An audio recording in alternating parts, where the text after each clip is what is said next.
Hello and welcome back. We're going to shake things up a little bit. This is a breakdown of Chapter 9, The Foundation Stone, From Your Faith is Your Fortune. We're going to dissect things to make it more clear and easy to understand so that we can better apply the law. I'll give a warning tone so you know when we're at the breakdown. Let's begin. Chapter 9. The Foundation Stone. Let every man take heed how he buildeth thereon. For other foundations can no man lay than that is laid, which is Jesus Christ. Now if man build upon this foundation gold, silver, precious stones, wood, hay, stubble, every man's work shall be made manifest, for the day shall declare it. 1 Corinthians 3:10-13. The foundation of all expression is consciousness. Try as man will, he cannot find a cause of manifestation other than his consciousness of being. Man thinks he has found the cause of disease in germs, the cause of war in conflicting political ideologies and greed. All such discoveries of man, catalogued as the essence of wisdom, are foolishness in the eyes of God. There is only one power, and this power is God, consciousness. It kills, it makes alive, it wounds, it heals, it does all things, good, bad, or indifferent. Man moves in a world that is nothing more or less than his consciousness objectified. Not knowing this, he wars against his reflections while he keeps alive the light and the images which project the reflections. When Neville says that man's world, whatever he sees in the 3D, because that's the jargon, that's the lingo we use, right? Oh, it's 3D. I can't change my 3D. Neville says, you cannot change 3D. 3D is simply a reflection, a mirror, a shadow, according to Blake. It's a shadow. So the only way to change the shadow is to change the thing that's projecting the shadow. And the thing that always projects the shadow is your concept of yourself. You see, but this is because we like to separate things. We want to separate the 3D and we want to put this here and that here. But 3D only happens because of the way you think or assume yourself to be.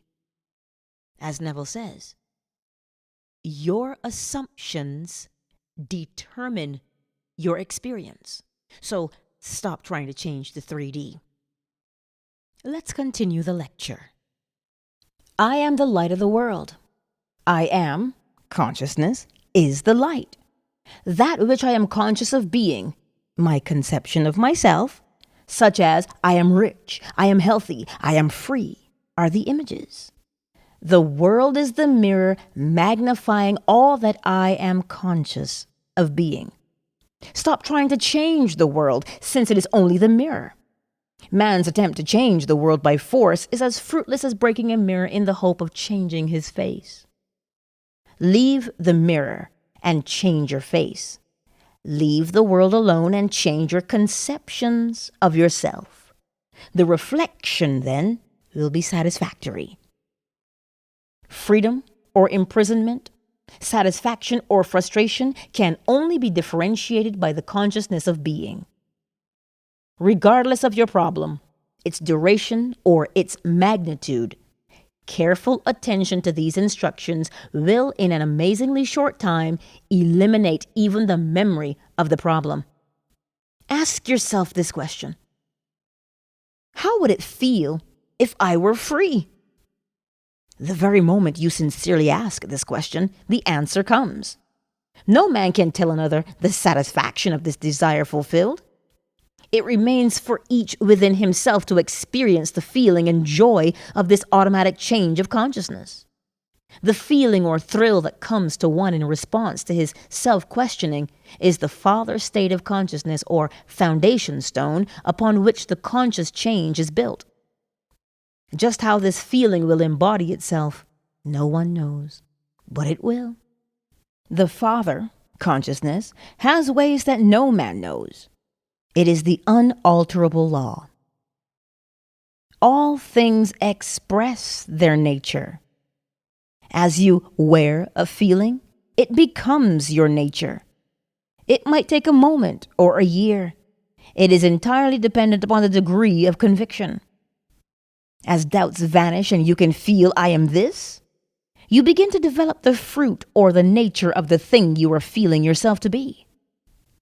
When a person buys a new hat or a pair of shoes, he thinks everyone knows that they are new. He feels unnatural with his newly acquired apparel until it becomes a part of him. The same applies to the wearing of the new states of consciousness. When you ask yourself the question, how would I feel if my desire were at this moment realized? The automatic reply, until it is properly conditioned by time and use, is actually disturbing. The period of adjustment to realize this potential of consciousness is comparable to the newness of the wearing apparel. Not knowing that consciousness is ever out picturing itself in conditions round about you, like Lot's wife, you continually look back upon your problem and again become hypnotized by its seeming naturalness. This is something that we all do. You know how we say, oh, this is not showing up fast enough. Because every time you turn around, you don't have it in the 3D, right? It's not here, it's not here. That is what he equates to Lot's wife looking back. You're looking at that state of not having it and that concept of yourself, and you know what it does. He says it hypnotizes you. Well, how does it hypnotize you? It makes you say, you see, this is taking so long. It's never going to come. It's not going to happen. And then you kick yourself out of the new state. So be encouraged to know that this is something we all do, but we don't have to do it. We practice staying in the new state. Stay faithful to the new state or the new concept of yourself. You must stay faithful to it despite what everything looks like on the outside. Because as soon as that new concept takes root, then that 3D has to change. But if you keep flopping back and forth and doubting and checking to see how long it is before the pot boils, it keeps you in that position of not having what you want. So you're either going to be your own stumbling block or your own stepping stone based on the concept you hold of yourself and your faithfulness to that new concept. When I feel myself start to doubt, I go back to the scene that confirms the fulfillment of my desire, and I play it over and over until it boots out the doubt. I can only suggest what I've tried, so try it and see if it works for you to help you to counteract your doubt. Let's get back to the lecture. Heed the words of Jesus. Salvation. Leave all and follow me. Let the dead bury the dead. Your problem might have you so hypnotized by its seeming reality and naturalness that you find it difficult to wear the new feeling of consciousness of your Savior. You must assume this garment if you would have results. The stone, consciousness, which the builders rejected or would not wear, is the chief cornerstone, and other foundations no man can lay. Neville says we must assume this garment or new concept if you would have results. The stone, which is the new concept, if you reject it or you don't wear that garment, because it is the chief cornerstone upon which you're going to build your life, if you don't change that concept, nothing you do on the outside will build the life of your desire. So, to stay faithful to that new concept, remember to go back and play that scene, act out that scene that you would naturally do that confirms the fulfillment of your desire. because we are really, really good at talking ourselves out of things. We try and justify, maybe that's too big. Oh, maybe I'm not ready. Neville says not to do that. Assume that your desire is fulfilled. Like he said with the new hat and the new shoes, you think everybody knows that you're wearing new shoes and a new hat. Nobody cares if you're wearing new shoes or a new hat. So don't give them all that power. You stay focused. And that concludes this lecture. If you have more questions, drop them in the comments and I'll respond. Thanks for joining me today.